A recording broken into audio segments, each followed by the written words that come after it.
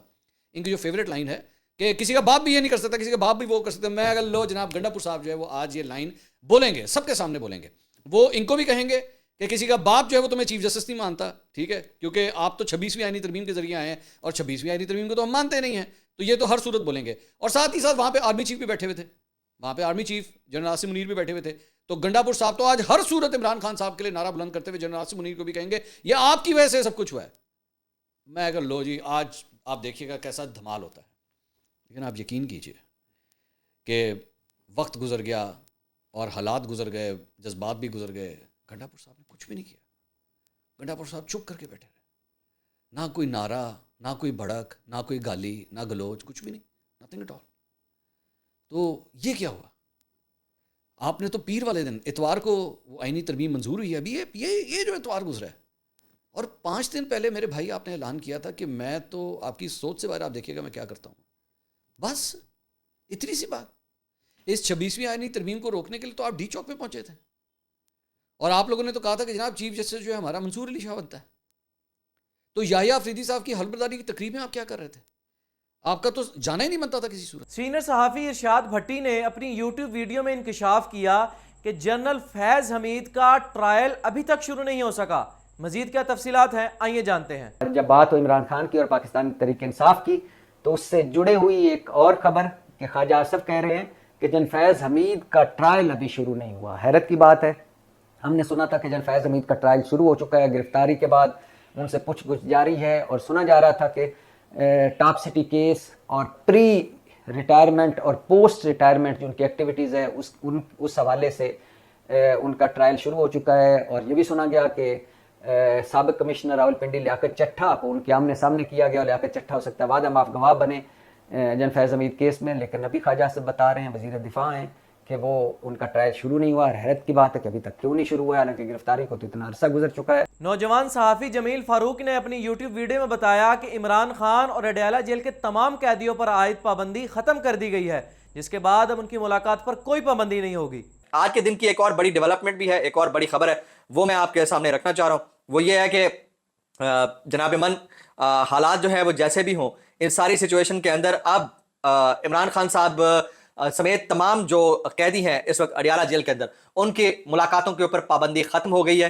تمام تر political lawyers اور پھر جو روٹین ملاقاتیں ہیں وہ ملاقاتیں روٹین کے اوپر ہوا کریں گی. اڈیالہ جیل میں قیدیوں سے ملاقاتوں پر پابندی ختم کر دی گئی ہے. 4 سے 25 اکتوبر تک ملاقاتوں پر پابندی رہی. عمران خان سمیت تمام قیدیوں کی اب معمول کی ملاقاتیں ہو سکیں گی. جی ناظرین, یہ تھی آج کی یوٹیوب پولیٹکس کمیونٹی کی تمام اپڈیٹس. ان کی ویڈیوز کے مکمل لنک نیچے پرووائڈ کر دیے گئے ہیں. مزید اپڈیٹس کے لیے چینل کو سبسکرائب کریں.